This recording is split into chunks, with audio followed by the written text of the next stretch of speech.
Oye, Antonio, esto está muy bien. Hoy por fin hemos venido a una playa. Sí, pero verás, no es una playa cualquiera. Aquí no necesitas bañador porque el agua está un pelín fresquita.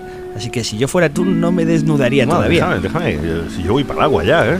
A ver, estamos en una playa en la que no se baña nadie. Es una playa muy especial, como te he dicho, pero que no te voy a revelar todavía por qué es tan especial. Te pones misterioso, cuando te pones misterioso no hay quien te aguante. Bueno, a ver, solo te voy a decir una cosa. Eso que escuchas, ese sonido del mar, cuando arrastra una serie de piedras de las que después te hablaré.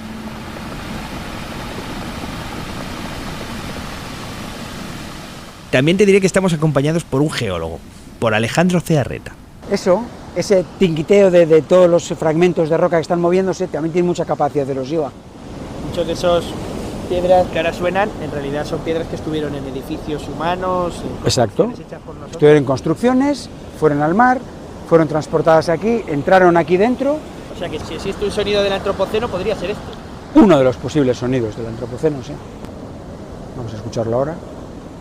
El sonido de una playa del antropoceno. Bueno, esto está interesante. Sin entrar en la cuestión de fondo todavía, solo te voy a decir que en este lugar, Alejandro Zearreta, que es miembro del grupo de trabajo sobre el antropoceno, tuvo un momento de iluminación. Se dio cuenta de algo, tuvo una idea que puede cambiar muchas cosas. Aquí, cuando estaba en este sitio, justamente en esta especie de bahía, de este hueco formado por la erosión del mar, y te pones de frente a las capas, ves todas sus distintas laminaciones, su espesor, sus características, y entonces, para mí fue, me hizo el cerebro, me hizo plof. No, esto de que el cerebro nos haga plof empieza a ser una buena costumbre, pero yo necesito algo más para que me sorprendas, esto me parece poco. Vale, tranquilo. Los viajes más interesantes ya sabes que empiezan poco a poco, yo te voy soltando miguitas. Estamos asistiendo al registro geológico de nuestro tiempo, donde nos podemos ver reflejados en las rocas, como si hiciéramos un viaje en el tiempo. Un viaje en el tiempo, nuestra historia escrita en la roca. Oye, mira, me gusta. Vamos a ver dónde nos llevas hoy. Para el programa de hoy tuve que hacer un viaje en el tiempo yo también, un viaje hacia adelante y luego un viaje hacia atrás, y quiero que me acompañéis. Oye, yo espero que me trajeras un recuerdo de tus viajes. Hombre, la duda ofende, Javier. Estoy pensando que este ladrillo se lo voy a llevar a Peláez. Voy a empezar así. Peláez es el tío de... ¿Peláez trabaja contigo en la radio, qué? Yo es que no sabía. Hacemos el programa los dos. Ya sé de quién es. Javier Peláez, me dices, ese que trabaja contigo, Ese soy yo, ¿no? Claro, yo soy Antonio Martínez. Yo soy ese Javier Peláez. Y esto es... Catástrofe ultravioleta. Catástrofe ultravioleta. ¡Ay, por Dios! Esta es una Catástrofe ultravioleta. Estamos en Catástrofe Ultravioleta, un programa de Podium Podcast con la colaboración de la Cátedra de Cultura Científica de la Universidad del País Vasco y de la Fundación Oscampus. Y en el capítulo de hoy vamos a viajar a las playas del Antropoceno. Sí, pero antes de viajar tú me has dicho que me habías traído un regalo. Venga, tráemela para acá. Dámela para acá. Como un niño, ¿eh? Dámela. Toma, mira, a ver qué te parece. Esto es una piedra. Sí, claro que es una piedra. Pero no, tío, esto no es solo una piedra, esto es un ladrillo. Bueno, esto es un ladrillo. A ver, puede parecer un ladrillo, pero no seas ignorante, porque esto no es un simple ladrillo, ¿vale? Es un tecnofósil. Toma, te has quedado a gusto. Un tecnofósil. Vale, vamos por partes porque esto es un poco complicado de explicar.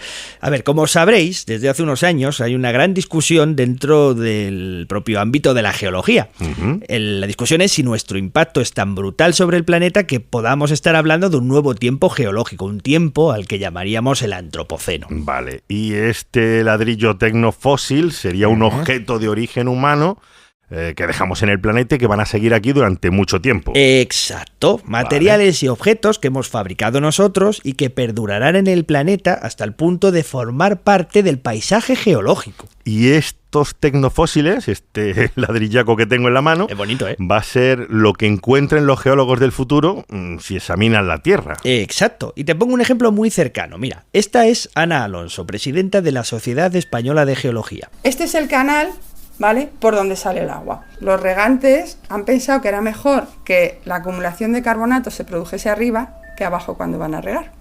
Entonces, en vez de tener un sistema de tirar el agua, recogerlo abajo y regar abajo, lo dejan caer por la ladera. Lo que me está contando Ana, en su despacho de la Universidad Complutense, es cómo en el año 2011, mientras examinaban unas curiosas formaciones en Gran Canaria, unas acumulaciones de calcita que se producen por un sistema de riego de los plataneros, se encontraron con una sorpresa. Y de repente, pues vamos arriba y aparece en una de estas cascadas fósiles pequeñas esto de aquí, que parece una patata.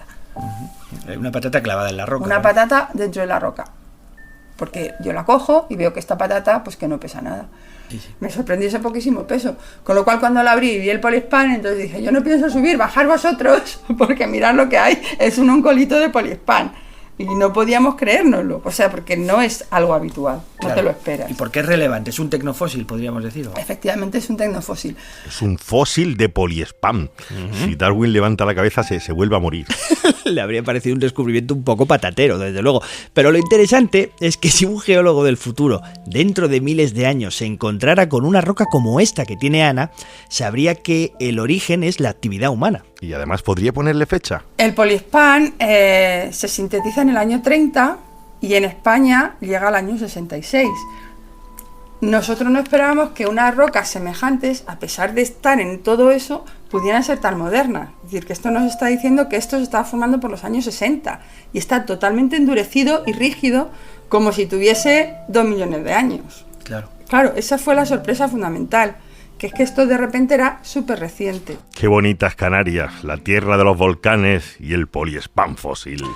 Para que te quejes. Bueno, al final este objeto en concreto tampoco es demasiado relevante. Lo importante es la huella que estamos dejando los humanos a escala global. Entonces, esto evidentemente lo que te dice es que el hombre está modificando el paisaje también en el continente.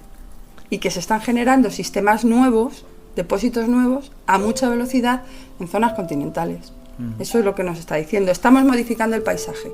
Bueno, y ahora que tenemos claro lo que es un tecnofósil, me imagino que todo el hormigón, el acero, los plásticos, evidentemente, todo esto que estamos generando va a tardar mucho tiempo en desaparecer. No solo eso, también hay quien habla incluso de que los huesos de pollo podrían ser un posible marcador de nuestro paso por el planeta. El pollo. Sí. ¿Qué culpa tiene el pollo? Bueno, el pollo no tiene ninguna culpa al pobre. Lo que pasa es que la humanidad está consumiendo pollos a una escala muy loca. Se calcula que cada año comemos alrededor de 60.000 millones de pollos. Y además son pollos de una raza que solo existe desde hace unas décadas. Una raza que ha sido seleccionada genéticamente. Así que todos esos huesos de pollo podría ser un posible marcador del antropoceno. Sí, o del polloceno. También, o sea, si una civilización del futuro, no sé, excavara a una profundidad determinada, encontraría con una frecuencia bastante interesante una capa de huesos de pollo por aquí y por allá. Claro, y si te parece, te propongo que hagamos un ejercicio de imaginación. Vamos a imaginar a los arqueólogos del futuro. La Tierra. Año 3041. Excavaciones en el campamento Urca J45. Antiguo ensanche de Vallecas. Profesor Johansson, creo que hemos encontrado algo en el nivel 7. Maldita sea, Smith. Espero que sea algo importante, no como la última vez. Venga conmigo, mire. A ver... maldita sea. No puede ser. ¿Estos son? Alitas de pollo, señor. Las hay por cientos. Hay todo un estrato lleno de huesos de alitas de pollo. ¡Smith! Hemos encontrado la mítica civilización perdida de comedores de pollos. ¡La polla Atlántida! Estás escuchando Catástrofe Ultravioleta, un podcast de otro mundo. Bueno, seguimos en Catástrofe Ultravioleta hablando de los pollos del antropoceno. Aparte de la broma, parece que no serán ni el poliespan ni los pollos los marcadores de una nueva edad geológica marcada por los humanos. En realidad, para que un cambio geológico sea considerado válido, primero hay que encontrar un estratotipo. Eso es, se ha discutido si de existir el antropoceno debería empezar en el Neolítico con la revolución agrícola, con el descubrimiento de América, la revolución industrial. Sea lo que sea, para marcar ese cambio habría que identificar un estrato, una huella geológica en la roca que se pueda encontrar en todo el planeta y con la misma fecha y que defina ese salto en el tiempo geológico. Tal y como pasó, por ejemplo, con el famoso límite KT, el que marca el momento en el que un impacto del meteorito grande aquel sobre la Tierra desencadenó la desaparición de los dinosaurios. Efectivamente, y me alegro de que lo menciones porque para entender todo esto de los estratotipos y los límites que marcan un cambio de tiempo geológico, quiero que me acompañéis a un sitio. Bueno, además ahora te voy a contar una historia. Hostia, cuidado, que esto resbala. Cuidado que la roca resbala y métete mejor por el canal. Cuidado, Antonio, no te alongues que te arrisca. Ya sabes que te metes en unos acantilados muy raros. Estamos en el Flix de Zumaya, en la costa del País Vasco. Un lugar absolutamente maravilloso, como vamos a poder comprobar en un instante. Vale, pues si quieres te hago lo de la presentación. Sí. Bueno, y mira, yo soy Asier Hilario, soy el geólogo y director científico del Geoparque de la Costa Vasca. Ahora estamos en Zumaya, en el Flix del Geoparque, que es, como veremos, uno de los mejores y mayores libros escritos sobre la historia de la Tierra. Un libro de la historia de la Tierra, y este sí que tiene que ser antiguo. Este lo quiero yo para mi estantería. Ya lo sabía yo. Y esta sí que es una primera edición además, ¿eh? Porque este es un lugar único en el planeta. Aquí, en Zumaya, el movimiento de las placas tectónicas ha dejado a la vista unos 50 millones de años de la historia geológica de la Tierra. Y las páginas se pueden ver como las capas de una tarta en unos 10 kilómetros de costa. Si ponemos todas estas capas en su posición original, una encima de la otra horizontalmente, tenemos más de 5.000 metros de sedimentos marinos. 5.000 metros depositados entre hace 100 millones de años, la más antigua, y hace unos 50, la más moderna. Se acumularon entre hace 100 y hace 50, en 50 millones de años. Todas esas capas estaban en vertical, pero el tiempo las ha dejado en horizontal, como un acordeón tumbado junto al océano. Eso es, cada una de esas capas, esos pliegues que se ven en la roca, contienen una historia. Ahora estamos en el Mirador de Algorri y eso quiere decir que estamos en la mitad del Flix de Zumaya, en la mitad de uno de los mejores libros que se ha escrito jamás sobre la historia de la Tierra. Si miramos hacia el oeste, vemos que hacia unos 5 kilómetros las rocas tienen unos 100 millones de años de antigüedad. Y poco a poco, según nos vamos acercando hacia este mirador, vamos avanzando en el tiempo, nos vamos acercando hasta la posición actual, hasta este lugar, donde hay una capa que tiene 66 millones de años, una capa negra, finita, muy pequeña, que marca la gran extinción de los dinosaurios. Y si todavía seguimos un poco más allá, vamos a ver que el Flix continúa hasta más o menos 50 millones de años. Y aquí está marcada no solo la extinción de los dinosaurios. Entre estas páginas hay otros 3 grandes momentos que cambiaron el planeta que luego vamos a ver. Es decir, estas rocas son como una máquina del tiempo. Entonces, realmente en este libro los geólogos, caminando por la base de los acantilados, viajan en el tiempo. Cada paso que dan son 20.000, son 30.000 años, adelante o hacia atrás. Es muy difícil definir con palabras lo que uno se encuentra, lo que uno siente cuando observa por primera vez el Flix de Zumaya.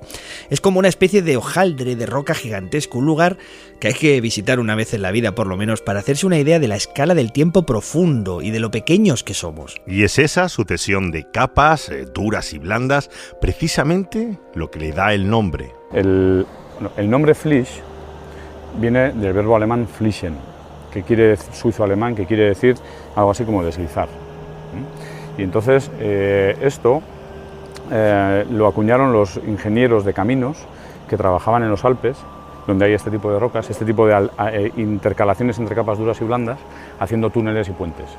¿Y por qué? Porque para ellos era un fastidio. Cuando se encontraban con este tipo de rocas, sus túneles y sus puentes se caían. ¿Por qué? Porque las rocas duras resbalan sobre las rocas blandas. Es el hojaldre que resbala sobre la crema de un pastel, ¿no? Y entonces aquí realmente eso se ve muy bien. Desde entonces a este tipo de intercalaciones de rocas duras y blandas de origen marino se les llama Flix. Hablando de resbalar, vamos a volver al sitio donde nos hemos quedado antes, donde yo estaba a punto de esnafrarme y partirme la crisma. A ver si es verdad y nos lo prometes y lo cumples. Y me mato de ver. Te escapas por ahí por los Flixes. Espero que no. Vamos a entrar allí, que ese es un sitio mágico. Es que es brutal el sitio. Yo he estado un montón de veces, pero esta foto es brutal, sí. estás ahora mismo bajando desde el mirador hasta una zona al pie del acantilado, me imagino. Eso es, estamos aprovechando que ha bajado la marea muchísimo para descender hasta una pequeña cala donde en un entrante hay una capa muy fina en la roca. Ya sé dónde vas a ir. Estás a punto de llegar al límite. Y ahí, sentados en esa especie de cueva, Hilario me enseña esa pequeña línea negra, el límite KT. Bueno, resulta que cuando llegamos a esta capa de aquí, que tiene 66 millones de años, en torno al 90% de todas esas especies que hemos visto en las capas anteriores desaparece. Y nunca vuelve a aparecer otra vez en las capas siguientes.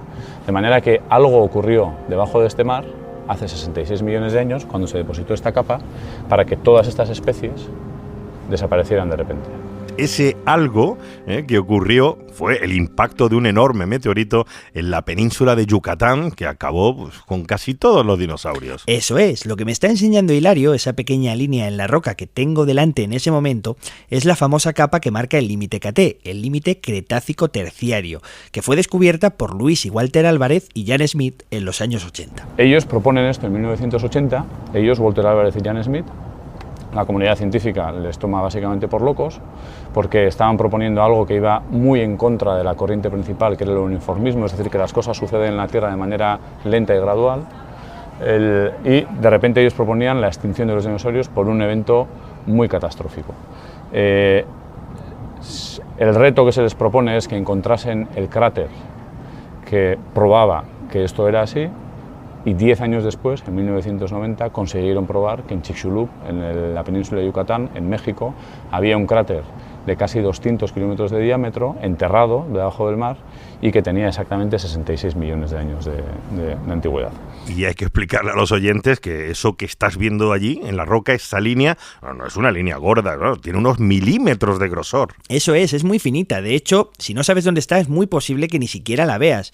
Pero para los geólogos es inconfundible, porque ellos saben que está llena de iridio. Llena de iridio y además saben de dónde proviene. Ese iridio llegó porque el cuerpo meteorítico tenía iridio, se desintegra incluso antes con el impacto, y eso genera una gran nube de polvo que contiene una cantidad importante de iridio y que con la rotación de la Tierra traspasa la atmósfera de esa nube, con la rotación de la Tierra va cayendo en toda la Tierra. El iridio no fue la única prueba, también se encontraron esférulas, material fundido y vuelto a enfriar tras el impacto, que sirvió para dar una pista de dónde estaba el cráter. Y en esa cala del Flix de Zumaya es uno de los muchos sitios donde ha quedado grabado el impacto. Pero si se considera un marcador válido de cambio de etapa geológica es porque se encuentra en todo el planeta, recordad. Es como si pudiéramos recoger toda la información de un enorme accidente.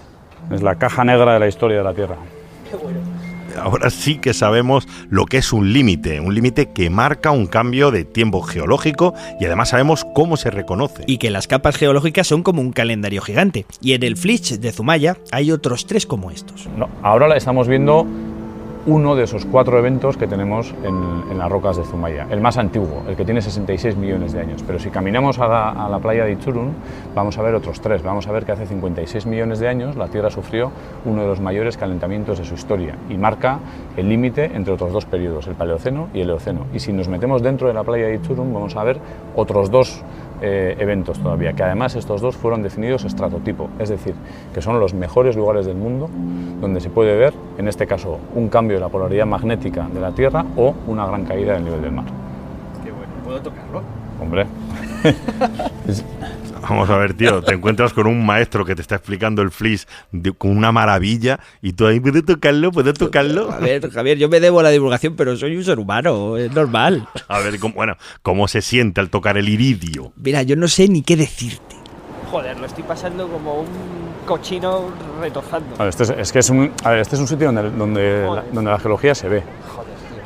Se ve y se entiende. Te estás pasando muy mal, te estás sacrificando, ¿eh? ¿Cómo es? ¿Un cochino retozando, has dicho? Sí, como un cochinillo. Pero bueno, yo lo hago todo por el programa. Sobre lo de tocar el límite, en el dedo no notas nada, claro. Pero cuando lo piensas, es verdad que notas como una especie de vértigo mental, ¿no? Porque ese material fue colocado ahí por una lluvia muy fina que cayó sobre el planeta y que fue en definitiva la que acabó con los dinosaurios. Como en este programa no hablamos de dinosaurios, sino que hablamos del antropoceno, lo que nos nos interesa especialmente conocer es qué es eso del estratotipo, que estabas hablando antes, estratotipo. El límite geológico se puede encontrar en muchos sitios, pero el estratotipo es el que eligen los geólogos para representar a todos los demás. Cuando marcamos un límite de estos, todos ellos están definidos por un evento que los geólogos podemos reconocer en las rocas de todo el mundo. Todos los límites, muy bien. Entonces, una vez que se define cuál es el evento que marca el límite entre un periodo y otro, lo que hay que hacer es elegir el mejor sitio. ¿Dónde se ve mejor? Y ahí se pone un clavo. A eso se le llama estratotipo y se pone un clavo. Y hay uno por cada... Hay uno por cada límite. Y solo uno en el mundo. Y solo uno en el mundo. Y aquí hay dos de otro tipo. Y aquí hay dos. Pero el límite KT de Zumaya no tiene el clavo de oro ese, ¿no? No, porque se eligió otro sitio en Túnez que permite estudiar mejor algunos aspectos, aunque no es tan visual como el del Flitch. Y ahora me imagino que nos contarás dónde están los otros dos clavos de oro en Zumaya. Sí, pero importante, recordad que no es de oro, que luego pasa lo que pasa. Y es un golden spike. Y entonces en inglés, pues ese nombre de golden, pues claro, obviamente el clavo es de hojalata.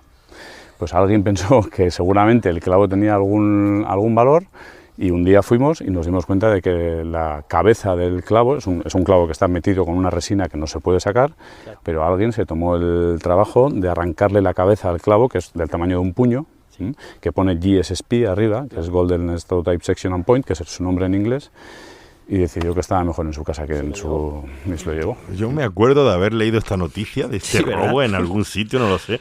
Pero bueno, aparte de estas miserias humanas, vamos a repasar cuáles son los otros tres límites, esos tres límites geológicos que podemos ver en las rocas de Zumaya, asociados también a cambios muy violentos. Vale, pero ya que hemos usado la metáfora de la historia, ahora quiero que te imagines esta enorme formación rocosa y estos acantilados como las páginas de un cuento. Venga, las gigantescas páginas de piedra de un cuento que dura 50 millones de años. Y como en todos los cuentos, hay momentos de drama y de tensión, momentos en los que aparece el monstruo. En esta historia hay 4 monstruos. El primero ya nos lo hemos encontrado, es el meteorito que cayó hace 66 millones de años. El siguiente monstruo de nuestra historia apareció 5 millones de años después y también quedó su huella en la roca. Nos movemos hasta allí junto a Hilario.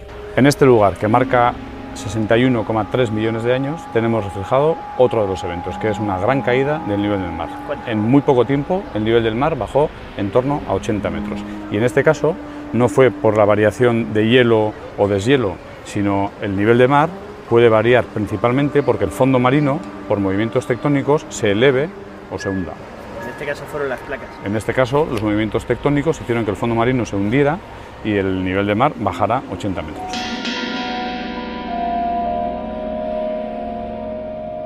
$80 metros de bajada del nivel del mar, que sí. Tú estás ahí tranquilo en la playa y hace es un apocalipsis. Bueno, en realidad este cambio fue de los suaves, no provocó una extinción masiva, pero está tan bien marcado que, como comentábamos, este límite y el siguiente están marcados como estratotipo con su clavo de oro. Pues esto, nada más que esto. GSSP, y eso es lo que Golden, se llevó un Menda, ¿no? Esto es la cabeza de ¿Fue esto. este? No, el otro, el de allí. El otro clavo, el que robaron, está a unos metros de donde estamos ahora y marca el siguiente gran evento geológico, el siguiente monstruo del que te quiero hablar, cuya memoria contienen estos acantilados. Un cambio global y además muy claro. Y si vamos un poquito más allá tenemos el segundo estratotipo, que en este caso está marcado por un cambio en la polaridad magnética de la Tierra. Es decir, que el polo norte magnético pasó a ser el polo sur y el polo sur pasó a ser el polo norte. Este cambio en la polaridad de la Tierra, bueno, pues se ve muy bien en la roca, pero oye, no, tranquilos que no tuvo consecuencias para la vida, ¿no? Eso es, desde luego no fueron tan catastróficas, pero cuando llegamos hasta este segundo clavo, Asier y yo, nos encontramos con que hay un pequeño problema y casi le da un vuelco al corazón. Este es el del cambio magnético, que ahora... ¿Se ha repuesto? Sí, se ha repuesto, pero yo en todo el verano no he venido, ¿eh? No está, otra vez. ¿Y dónde está? Uy, la hostia, no está. No me fastidies. Pues mira, ya tengo exclusiva. ¿Dónde está? Porque además no lo puse yo, lo puso un compañero. Lo he escondido para que no lo robes más. No jodas. Tenía que estar en esta capa. ¿Dónde hostias está? No está. Mira, el agujero está aquí. Lo he llevado. Pues algún tonto lo ha vuelto a robar. Pero bueno, qué fuerte, han vuelto a robar el clavo. Bueno, por suerte no me lancé al barro ni lancé la exclusiva inmediatamente y esperé a confirmar. Y lo cierto es que luego cuando llegué a casa, varias horas después, me puse a hablar con Asier por WhatsApp. Y mira, tengo aquí la conversación, si quieres te la leo. A ver, dime. Le digo yo, me he quedado intrigado con lo del clavo. Al final lo han robado una segunda vez. Yo ahí intentando confirmar un poquito. Y me dice Asier, no, he consultado y mi compañero me ha confirmado que fue a colocarlo y se dio cuenta de que el diámetro del agujero era diferente. Ni Benito y Manolo, o sea... Esas cosas humanas, ya sabes, dice, lo pondremos, haremos un nuevo agujero. O sea que menos mal, era toda una confusión entre ellos. Vale, el clavo de sustitución no cabía y estaban esperando agrandar el agujero y tú ahí casi lanzando ¡han robado el clavo! Sí, bueno, claro, hice bien en parar. Por eso, amigos periodistas, recordad que siempre hay que esperar un poco y confirmar los hechos. Bueno, antes de seguir, recuento, llevamos 3 eventos. El meteorito, la bajada del mar y el cambio de polaridad. Nos falta el cuarto monstruo, nos falta el cuarto cambio. Efectivamente, el cuarto ocurrió 10 millones de años después del impacto del meteorito en Yucatán y fue un calentamiento global que hizo desaparecer cientos de especies. Ahora estamos en unas rocas que tienen 56 millones de años, que es lo que en geología se conoce como el máximo térmico del Paleoceno y Eoceno. Hace 56 millones de años en la Tierra sucedió uno de los mayores calentamientos climáticos que se registran en toda la historia y fue también por efecto invernadero. En este caso se cree que fueron la intensa actividad volcánica y la liberación del metano que se encontraba almacenado en los fondos oceánicos los que hicieron que en apenas 20.000 años la temperatura media de la Tierra aumentara en 6 grados centígrados. Esos 6 grados provocaron una catástrofe que ahora se ve en varios metros de roca del Flitch, donde no se encuentra ni un solo fósil debido a que el océano estaba muy acidificado. Acidificado, lo has dicho muy bien. Premio para mí. Un premio para Berrón, pero ojo, que este cambio nos asusta porque nos recuerda a algo. Los investigadores dicen que posiblemente es el mejor espejo que tenemos en el registro geológico para entender lo que puede suceder en las siguientes décadas o en el siguiente siglo. Porque si seguimos emitiendo al ritmo que se está emitiendo en las últimas décadas, llegaremos a emitir una cantidad de gases de efecto invernadero equivalente a la que se emitió de manera natural hace 56 millones de años. Y por lo tanto, las consecuencias pueden ser más o menos equivalentes. Y las consecuencias están escritas en las rocas. Sabemos lo que puede pasar. Sabemos lo que puede pasar. Yo me quedaría con ese detalle porque cuando aumentamos la temperatura sabemos lo que va a pasar porque ya pasó. Luego volveremos a ese punto, pero ahora que ya hemos visto las marcas que dejan en la roca estos grandes monstruos, estos cambios en la Tierra, la pregunta está clara. ¿Estamos, los seres humanos, dejando una huella tan profunda en nuestro planeta como para que algún día alguien pueda encontrar una capa en el registro geológico que marque un antes y un después? ¿Somos nosotros los siguientes monstruos del cuento? ¿Estamos dejando las marcas suficientemente duraderas en el paisaje como las que vemos en el Flitch? Y sobre todo, ¿existe eso que algunos han llamado antropoceno? Vamos a ver los argumentos. Estás escuchando Catástrofe Ultravioleta. Catástrofe Ultravioleta. Você está escutando Catástrofe Ultravioleta. Você está escutando Catástrofe Ultravioleta. Podcast de outro mundo. You're listening to Ultraviolet Catastrophe, a podcast from another world. Continuamos en Catástrofe Geológica y después de este muy buen paseo por el Flitch de Zumaya, muchas gracias a Berrón, nos vamos a mover al lugar donde hemos empezado. Vamos a volver a la playa cuyo sonido escuchábamos al principio del programa, un lugar que está solo unos kilómetros al oeste del Flitch. Por fin vamos a revelar dónde está esa misteriosa playa. ¿Dónde estamos, Alejandro? Pues estamos en el municipio de Guecho, en Vizcaya, en una zona que se conoce con el nombre de Punta Galea, que es justamente la zona de desembocadura de la ría de Bilbao. Y ahora sí, por favor, preséntanos al guía, nuestro último guía. Mejor que lo haga él, como hacemos siempre.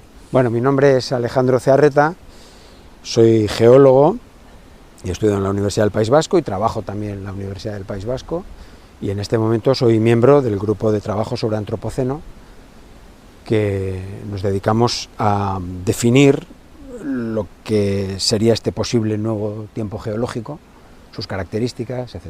Alejandro pertenece al grupo que tiene que aportar los argumentos para convencer o no a la Comisión Internacional de Estratigrafía. Has dicho muy bien, estratigrafía. Otra vez, premio para mí. Bueno, el caso es que esta comisión es la que tiene que decidir si existen suficientes pruebas para hablar de un nuevo tiempo geológico causado por el hombre. Y para ello buscan pruebas en todo el mundo, no solo en esta playa. Nosotros en este momento estamos trabajando aproximadamente en unos 15 lugares en el planeta, en diferentes ambientes sedimentarios, en lagos, en zonas costeras, en glaciares, en cuevas, etcétera, tratando de buscar el lugar que reúna las mejores condiciones para poder definir este estratotipo, y esta tarea evidentemente no es sencilla. Buscando el estratotipo que represente al Antropoceno. Uno de los lugares que investigan es, por ejemplo, la bahía de San Francisco en Estados Unidos. Por ejemplo, en el caso de un grupo de microfósiles con el que yo trabajo, de los foraminíferos, pues hay una especie, Trocamina hadai, que es una especie de origen japonés,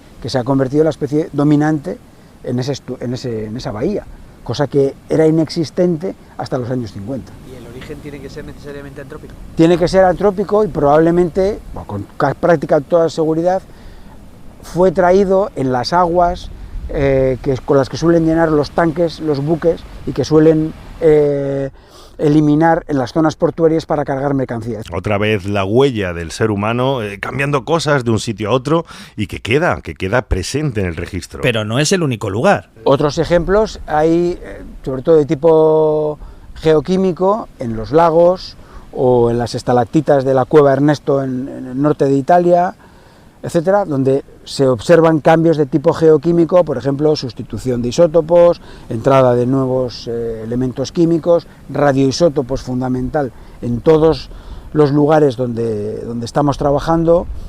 Tiene que haber una aparición de isótopos de origen antrópico que provienen de las explosiones nucleares en la atmósfera por parte de las superpotencias desde los años 40 con la primera bomba Trinity, a partir de ahí Nagasaki, Hiroshima, y luego todas las explosiones atómicas, los ensayos nucleares que hicieron las superpotencias hasta el año 63, cuando fueron prohibidas legalmente, digamos así. Porque si hay un acontecimiento que podemos equiparar con el meteorito que chocó con la Tierra hace 66 millones de años, son las pruebas nucleares realizadas por las superpotencias a partir de los años 50. Efectivamente, estas bombas son uno de los posibles indicadores para marcar el Antropoceno si finalmente se aprueba, porque es una señal que se detecta en todo el planeta simultáneamente. Lo que provocaron fue la entrada en todos los sedimentos del planeta. Nos encontremos por encima del agua, es decir, emergidos, o por debajo del agua, es decir, sumergidos, y en cualquier latitud. A partir del año 1952, todos los sedimentos tienen, con mayor o menor abundancia, isótopos radiactivos, proveniente de la actividad humana, las explosiones nucleares en la atmósfera.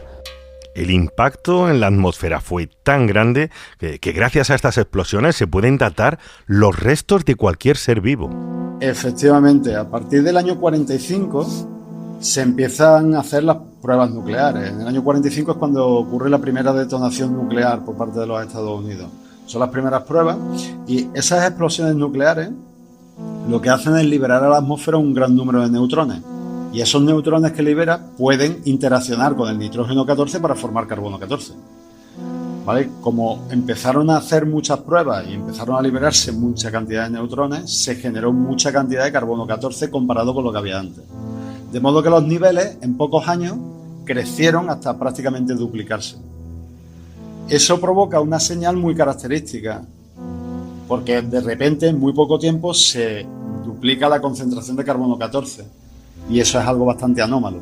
Quien habla es Javier Santos, del Centro Nacional de Aceleradores de Sevilla. Es el lugar donde se hacen muchas de las pruebas de carbono 14 en España. Mi especialización está en la técnica de espectrometría de masas con acelerador aplicada a la datación por radiocarbono. En otras palabras, un poco más sencillas, lo que hacen aquí es analizar muestras de todo tipo para detectar la cantidad de carbono 14 que contienen y saber cuándo se incorporó a ese objeto. Porque el carbono 14 es como un reloj natural de átomos que hay en la naturaleza y se vio alterado por la actividad de nuestras bombas. Nosotros sabemos el ritmo al que desaparece. Por lo tanto, si tú sabes cuánto queda, sabes a qué ritmo desaparece y sabes cuánto había al principio, puedes saber cuánto tiempo ha pasado desde que ese ser vivo dejó de estar vivo y murió. Hace unos meses Javier salió en muchas noticias porque gracias a su trabajo la Guardia Civil había desmantelado una red de tráfico ilegal de marfil. Lo que sucede es que solo se pueden vender esas piezas si fueron talladas antes del 3 de marzo de 1947. Todas las demás son ilegales. Esto es muy curioso, pero ¿cómo sabemos cuándo fueron hechas? Bueno, la acumulación extra de carbono 14 causado por las bombas atómicas fue lo que señaló y descubrió a aquellos tramposos. Y entonces lo que hacemos es aprovechar el hecho de que los marfiles más modernos están marcados por concentraciones de carbono 14 que son muy fácilmente distinguibles de las anteriores porque se corresponden con los años de las pruebas nucleares.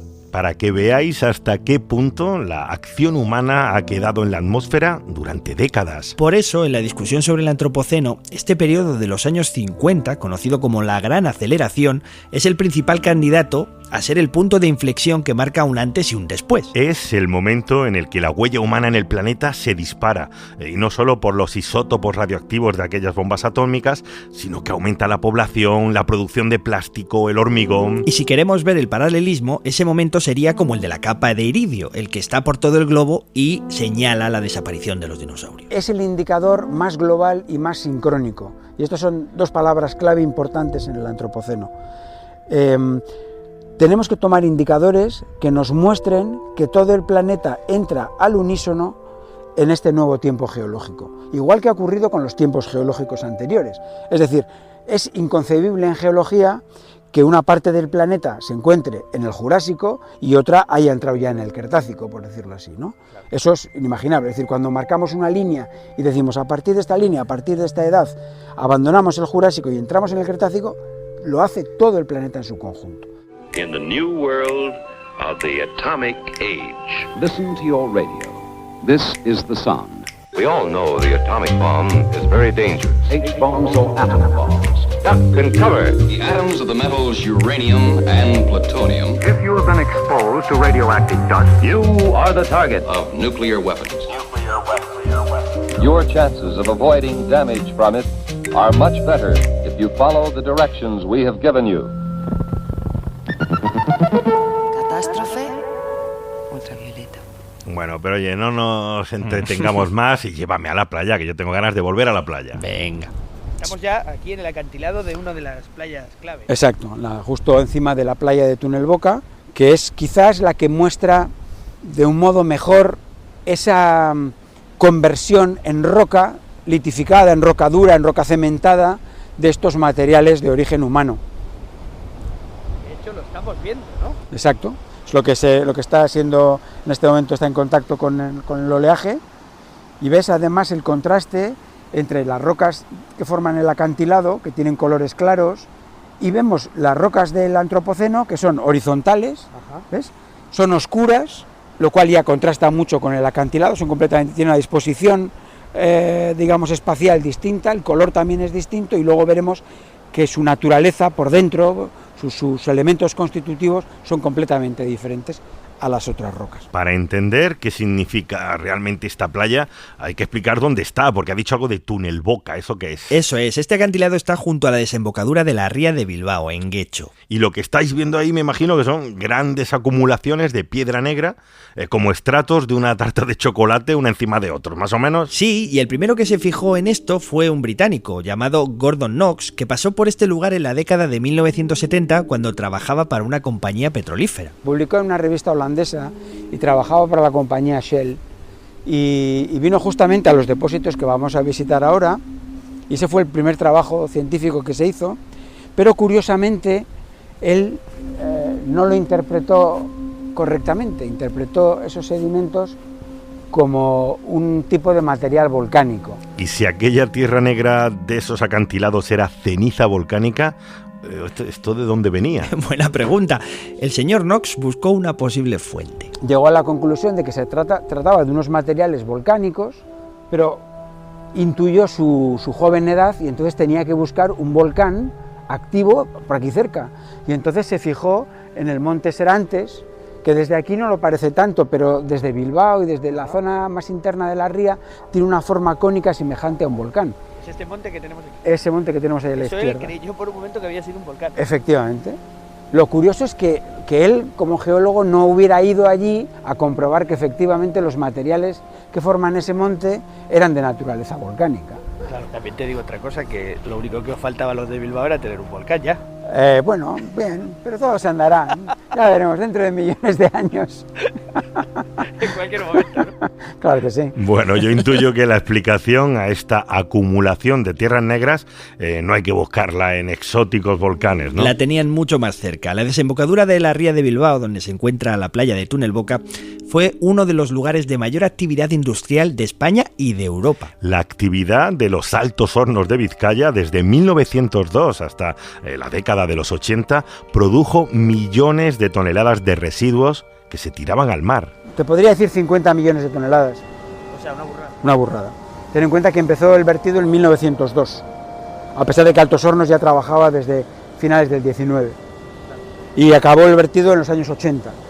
Luego, en todos esos 80 y tantos años, pues ha habido vertidos continuos. Y durante casi un siglo, los barcos se adentraban varias millas para tirar escombros. Exacto, no se echaba ningún tipo de escoria de Altos Hornos. Lo que se hacía era cargar esas escorias en embarcaciones, sacarlas hasta mar abierto y verterlas ahí. Lo que ocurre es que el lugar de vertido estaba a varios kilómetros más adentro todavía. Mientras que cuando el mar estaba embravecido durante el invierno, o bien por ahorrar combustible en el transporte por estas embarcaciones, estas escorias se fueron tirando muy cerca de la costa. Algunos barcos se ahorraban parte del viaje. Efectivamente. Y esto durante más de 80 años. O sea que las escorias no se echaron ahí, pero terminaron llegando ahí. Con lo cual, esos materiales que se tiraron a 3, 4, 5, 10 metros de profundidad, sí fueron retrabajados, capturados por el oleaje y transportados hacia la costa, como hace con la arena de una playa normal, que todos conocemos. De modo que fueron acumulados en esta zona y se formó esta playa que con el paso del tiempo se cementó muy rápidamente, que es una especie de tableta de chocolate o tabletas de chocolate, láminas, todas unas encima de otras. ¿Cuántos metros tienen de altura? Pues aproximadamente 8 metros de espesor. Esos 8 metros son nuevos, es decir, son una formación geológica humana. Son una formación geológica natural. De origen humano. De origen humano, cuyos materiales son de origen humano. Y ahora que ya sabemos lo que estamos viendo en este paisaje, yo creo que es hora de descender por el acantilado. Estamos bajando por el acantilado para llegar a la playa y poder, digamos, meternos dentro de los sedimentos y ver cómo están hechos, qué materiales contiene y darnos, digamos, bañarnos en la geología de estos materiales. ¿Ves cómo al final si me llamas, déjame que me voy para el agua? Yo así que me baño, ¿eh? Tú oyes la palabra baño ya te vuelves loco. Espera un poco porque el agua está muy fría aquí. Pero esto es verdad, ¿eh? Bueno, vamos por lo menos a describir qué es lo que se ve en esa playa, hombre, ¿no? El espectáculo es impactante. Se tiene una sensación de estar ante los restos como de una antigua civilización. Hay pedazos de lo que parece una antigua plataforma de conglomerado y han quedado como esparcidos por la playa, arrastrados por las tormentas. Y en todas partes está esa arena negra y magnética tan especial. Estos son restos de escorias de fundición de Altos Hornos, todo ello. Y por eso cuando le pones un Por eso cuando le ponemos un imán, se quedan pegados. Todo esto es hierro. Sí, está enriquecido en hierro y es magnético además. Claro. Porque las temperaturas a las que ha sido sometida han provocado una magnetización. Y aquí es donde cogiste mi ladrillo, mi tecnofósil, ¿no? Eso es, llámalo apropiadamente, tecnofósil.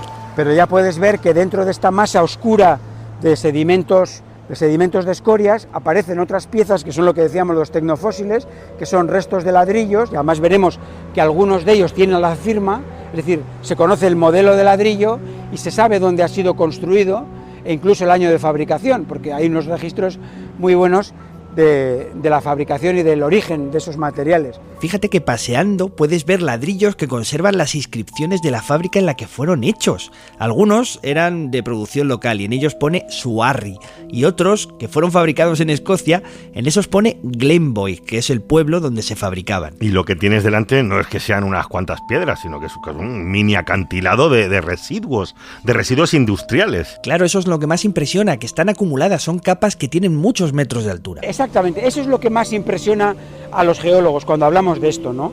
De que no es la típica capa, pues una cubierta superficial o medio metro, etcétera, de materiales de los últimos 60 o 70 años. Es que estamos hablando de 8 metros de potencia, estamos hablando de toneladas de material geológico. Mira, aquí se ve, por ejemplo, en este ladrillo, ¿ves? Aquí se ve un 68, ¿ves? Un 6 y un 8. O un 89. O un 89, sí, o un 89, efectivamente. Pero luego vosotros ya lo sabéis por la serie. Y luego, exacto, y luego restos de escorias, fíjate de qué tamaño, o sea, parecen meteoritos. Y es en ese lugar, recapitulando, si no recordamos mal, lo que me contabas al principio del programa, que Alejandro Zearreta la mente le hizo plof. Aquí fue donde, paseando, se dio cuenta de que las señales del antropoceno que buscaba por todo el mundo las tenía muy cerquita de casa, y tuvo una sensación muy parecida a la misma que tuve yo cuando paseé con él por esta playa. Me recordó a una escena del Planeta de los Simios en la cual aparece el protagonista con la chica que van en un caballo en una playa y de repente en la playa descubren que hay un fragmento de la Estatua de la Libertad y tienen esa sensación de que algo ha pasado con el tiempo, porque está viendo algo que él reconoce como un monumento de su tiempo y lo ve como si fuera un resto arqueológico o un resto de cientos de años o miles de años atrás. He vuelto. Estoy en mi casa otra vez. Durante todo este tiempo no me he dado cuenta de que estaba en ella. Esto es igual que la película, sí es cierto. Es un poco spoiler por si no la ha visto alguien, pero sí. Sí, además en serio da muchísimo vértigo pensar en esa idea tan potente de mirarnos desde el futuro y ver lo que hemos dejado en el planeta, como Charlton Heston. Yo creo que Alejandro lo explica mejor. Bueno, estamos asistiendo al registro geológico de nuestro tiempo, donde nos podemos ver reflejados en las rocas, como si hiciéramos un viaje en el tiempo. La geología es siempre un viaje en el tiempo. Lo que pasa es que siempre nos situamos en el presente y nuestro viaje es hacia el pasado. Cuando observamos estas rocas, nuestro viaje casi es al revés. Es como si estuviéramos en el futuro viendo las rocas que se están formando hoy en día, con los materiales que nos son familiares hoy en día, como estos tecnofósiles. De modo que es una proyección geológica no hacia atrás, sino como hacia adelante. Y esa sensación, yo creo que para una persona mínimamente sensible, debiera de ser muy fuerte. Muy fuerte. Pero vamos a volver al tema que nos trajo hasta aquí. ¿Qué papel tiene esa playa y estos tecnofósiles que tengo en la mano en la discusión sobre el antropoceno? A ver, la playa no podría ser el estratotipo porque, como ya hemos visto, no es un fenómeno global y además, debido a la erosión, su presencia sería en todo caso temporal.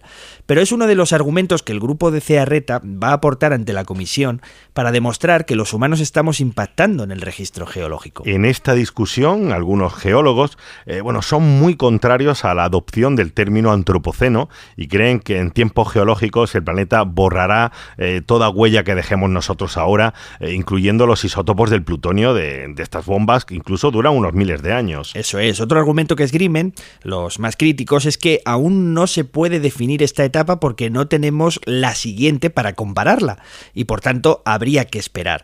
Pero para Alejandro Zearreta eso no es un impedimento. Es merecedor de esa discusión geológica.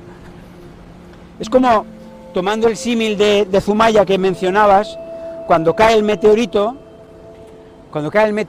y provoca ese invierno nuclear y esa crisis biológica con la extinción masiva, etcétera, es que 60 años o 70 años después de la caída del bólido meteorítico, si fuéramos observadores, ¿no nos daríamos cuenta de que algo brutal ha ocurrido en nuestro planeta? Y diríamos, solo han pasado 60 años, no podemos definir nada. ¿Cómo que no estás viendo que el cambio es muy, muy drástico? Tenemos hoy todos los indicadores instrumentales, geológicos, etcétera, para darnos cuenta de que nuestro planeta está experimentando un cambio global y ambiental sin precedentes. Aunque solo hayan pasado 70 años desde los años 50, pero son suficientes para ello. Hemos llegado hasta el final del programa y hemos visto algunos ejemplos de lo que el ser humano le está haciendo al planeta, de lo que pasó en otros momentos de la historia de la Tierra, y no me gustaría despedir sin recordar lo que nos comentaba Asier Hilario al mostrarnos uno de los límites visibles en el Flitch de Zumaya, el famoso máximo térmico del Paleoceno-Eoceno. Un calentamiento global de 6 grados centígrados que produjo una conmoción en el planeta. Nosotros, por el momento, hemos provocado un aumento de 1 grado, pero no deberíamos ignorar lo que pasa si la máquina del clima coge inercia. Lo que me fascina de esa historia es cuánto tiempo tardó el planeta en recuperarse de esos eventos, en volver, entre comillas, a la normalidad. y fue un largo periodo de tiempo, se calcula que entre 100.000 y 300.000 años. Lo cual, dices, si nosotros con nuestra intervención hacemos que el planeta entre en unas condiciones parecidas, nunca son iguales porque no hay dos cosas que se repitan jamás, pero parecidas a esas, y pensamos que una vez de que nos extingamos o cambiemos nuestro modo de vivir y de producir, tienen que pasar por lo menos 100.000 años para volver a las condiciones que disfrutamos en este momento, o las que disfrutábamos hasta hace 100 años, la verdad es que la responsabilidad es muy fuerte. Y además sabemos que van a pasar muchas generaciones de humanos que lo van a pasar muy mal en ese ínterin, hasta que se restablecen las condiciones. Una lección escrita en la roca sobre cómo pueden ponerse de feas las cosas en el planeta cuando empiezan procesos que no tienen vuelta atrás. Eso es exactamente el final del cuento que nos contaba Asier Hilario en el Flitch. Al final, la moraleja es que si alteramos el sistema climático, puede llegar a subir, la temperatura puede llegar a subir entre 5 y 10 grados. Esto ya ha sucedido antes y está escrito en las rocas. Y después de todo, la discusión sobre si se acepta antropoceno o no se acepta, bueno, pues es solo una discusión sobre los nombres o la etiqueta que le ponemos a las cosas. Quizá lo importante es que al poner encima de la mesa esa discusión, pues ya estamos haciendo un catálogo de nuestro impacto en el planeta y lo que puede pasar si no lo evitamos. El calentamiento del Paleoceno-Eoceno, como la caída del meteorito en Yucatán, es solo otro episodio de la Tierra. El planeta, os digo yo, que va a seguir con o sin nosotros. Lo que vemos hace 56 millones de años es que muchas especies se supieron adaptar, aparecieron nuevas especies, aparecieron muchas nuevas especies. Es, digamos que, el momento en el que los mamíferos empiezan a tener fuerza después del límite Kate, pero especialmente después del límite Paleoceno-Eoceno, especialmente los homínidos. Claro. Los primeros homínidos empiezan a aparecer después del límite Paleoceno-Eoceno. De manera que, al final, todos estos grandes eventos de extinción suponen una jodienda, si quieres, para algunos, pero suponen abrir una nueva oportunidad para otros muchos. O sea, ese trozo que os falta en el que desaparecen los estratos y aparece un trocito de 3 metros de arcillas, no solo indica que hubo un cambio radical, sino que pudo tener consecuencias como la evolución o mejor, favorecer la evolución o como lo que pasó con nosotros. O sea, claro, que ver con nosotros. La aparición de los primeros homínidos viene después del límite Paleoceno-Eoceno. Lo que está claro es que si el meteorito que impactó Yucatán hace 66 millones de años no hubiera caído, seguramente los mamíferos no habrían podido evolucionar como evolucionaron después de la extinción de los dinosaurios. Y por lo tanto nosotros hoy no estaríamos aquí. De manera que todas estas grandes catástrofes lo son siempre para los afectados, para algunos, pero al mismo tiempo son ventanas nuevas que se abren para la evolución de la vida. Qué bueno, macho. Las catástrofes como oportunidad, ¿eh? No me digas que no es un final catastrófico para este capítulo, ¿eh? Así se cierra este cuento que es un poco de terror, cuyas páginas están escritas en la roca. Entonces, nosotros nos marcharemos de este planeta de modo natural o quizás aniquilados por nuestra propia especie, si no tenemos demasiado cuidado, y otras criaturas, otra biosfera, otra química en la atmósfera o en los océanos continuará y formará otras rocas y formarán de nuevo nuevas hojas de ese libro de la historia de nuestro planeta.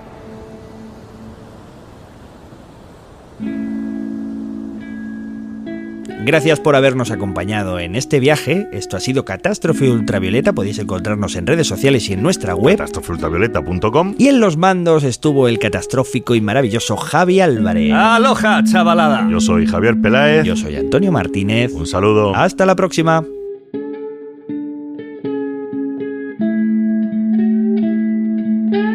Y en cuanto a la previsión del tiempo, seguirá la nieve, la oscuridad y las temperaturas bajo cero. Les habló Howard Marioneta. Buenas noches. Adiós.